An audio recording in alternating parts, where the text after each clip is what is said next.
BNP যদি আরেকবার যদি ক্ষমতা না আসতে পারে তাহলে বিএনপি বিলীন হয়ে যাবে। বিএনপিকে বিলীন হয়েছে। জামাত ইসলামের শীর্ষ 10 জনকে ফাঁসি দেওয়া হয়েছে। প্রথম আলো এবং ছায়ানটে যে হামলাটা হয়েছে এটা কিন্তু হাদির পরবর্তী ক্ষোভের একটা বহিঃপ্রকাশ। প্রথম আলো এবং ছায়ানটে যে হামলাটা হয়েছে এটা কিন্তু হাদির পরবর্তী ক্ষোভের একটা বহিঃপ্রকাশ। আর হাদি কিন্তু আমাদেরকে শিক্ষা দিয়েছেন। আমরা ধরবো যে এটা হাদি কিন্তু বহিঃপ্রকাশ নাকি ধরেন যে ডেইলি স্টারের সামনে তো আপনার জিয়াফত খাওয়া হয়েছে, মানে মারা যাওয়ার অনেক আগে থেকে। না, ব্যাপারটা হচ্ছে মানে চরম লেভেলটা তখন গিয়েছে, হ্যাঁ, হাদির পরবর্তীতে। কারণ হচ্ছে আপনি হাদি কিন্তু আসলে এটা শিখায় নাই আমাদেরকে। হাদি কিন্তু ভাঙ্গা করার জন্য বলেন, হাদি কিন্তু ইনকলাব একটা সংস্কৃতি কেন্দ্র করেছেন, আলাদা একটা কেন্দ্র করেছেন। মানে কি প্রতিষ্ঠান তৈরি করতে হবে। হাদি কিন্তু বলেছেন যে এক প্রথম আলো হচ্ছে 100টা প্রতিষ্ঠানের সমান। এই প্রথম আলোর জন্য প্রথম আলোকে মোকাবেলা করতে হলে আদর্শিক ভাবে মোকাবেলা করতে হবে, নতুন প্রতিষ্ঠান তৈরি করে মোকাবেলা করতে হবে। হাদি কিন্তু কখনো শেখায় নাই যে ভাঙতে হবে।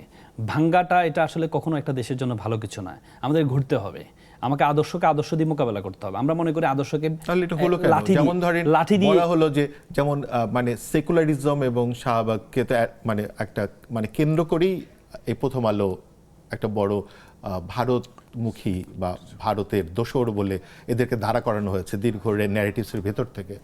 আপনি কি তাই মনে করেন? এবং এটা অ্যাটাকের পেছনে কি এটাই বড় কারণ?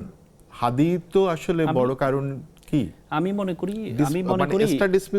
আসলে হাদির ইস্যুটাকে একদমই নিয়ে আসেননি, করেনি, ঠিক আছে। কিন্তু আমি মনে করি একটা মবগুলো যখন হয়, আমরা তো এটা মব বলেছি, মবগুলো যখন হঠাৎ করে ক্ষোভ অনেক কিছু তৈরি হয়, অনেক কিছু আপনি দেখেন মব যখন আস্তে আস্তে মানুষের ক্ষোভ যখন কমে যায় তখন কিন্তু আক্রমণের প্রক্রিয়াটা কমে যায়। যদি আপনি মানে আগে থেকে যদি কোনো পরিকল্পনা থাকতো তাহলে প্রথম দিনে 5 আগস্টই আমার মনে হয় প্রথম আলো এবং এটাকে জ্বালিয়ে যাওয়া হতো, যদি আগে থেকে পরিকল্পনা হতো। কারণ তখন কিন্তু পুরো বাংলাদেশে কোনো প্রশাসন ছিল না, কিছুই ছিল না।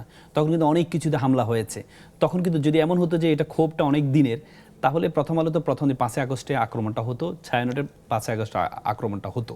কিন্তু এটা হয়েছে হাদির পরবর্তীতেই কিন্তু এটা যাবত হয়েছে। প্রতিবাদ তো আমরা অনেক জায়গায় করি, সাধারণ মানুষের মধ্যে একটা ক্ষোভের তৈরি হয়ে অনেক সময় বাটা বলেন বিভিন্ন জায়গায় কিন্তু আক্রমণ হয়েছে। এগুলাকে লুটভাবে নেওয়ার ঠিক নেই। এগুলো হচ্ছে তাৎক্ষণিক একটা মানুষের, আপনি দেখবেন পৃথিবীতে আপনি উন্নত বিশ্বে আপনি দেখেন, আমি চাই না আমার একটা গার্মেন্টসের তাদের বড় বড় গার্মেন্টসগুলো শুরুতে তারা কিছু গ্লাসের দোকান রাখে।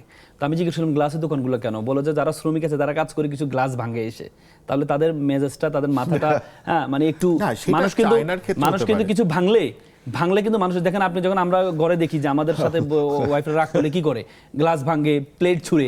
তার মানে মানুষ যখন আক্রমণ ভাঙে তখন মানুষের কিন্তু এই যে এটা না আমি ভাঙ্গাকে জাস্টিফাই করছি না, আমি বলছি হচ্ছে এটা করলে মানুষের ক্ষোভটা একটু কি হয়, একটু স্ফীত হয়, একটু ছোট হয়। এখন হাদির পরবর্তীতে যেটা হয়েছে আমি এটা তীব্র নিন্দা জানাচ্ছি। আপনাকে প্যারালাল সংস্কৃতি দাঁড় করাইতে হবে। ইসলাম তো সেটাই শিক্ষা দেয়, আপনাকে প্যারালাল সংস্কৃতি দাঁড় করাবেন, দাঁড় করালে মানুষ বুঝে নেবে কোন সংস্কৃতিটা আপনার জন্য সুন্দর, কোন জিনিসটা আপনার ভালো। কিন্তু আপনি ভেঙে চুরে আপনি কোনো সংস্কৃতি শেষ করতে পারবেন?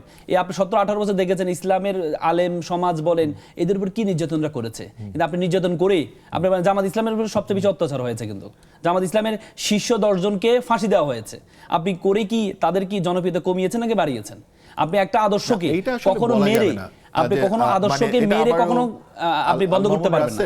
বেগম জিয়া 17 বছর ক্ষমতা ছিলেন না, বেগম জিয়া 17 বছর ক্ষমতা ছিলেন না, কিন্তু 17 বছর ক্ষমতা না থেকে উনি আগে ছিলেন বিএনপি নেত্রী, উনি বাংলাদেশের নেতৃত্বে পরিণত হয়েছেন। কেন? বিএনপি যদি আরেকবার যদি ক্ষমতা না আসতে পারে তাহলে বিএনপি বিলীন হয়ে যাবে। বিএনপিকে বিলীন হয়েছে।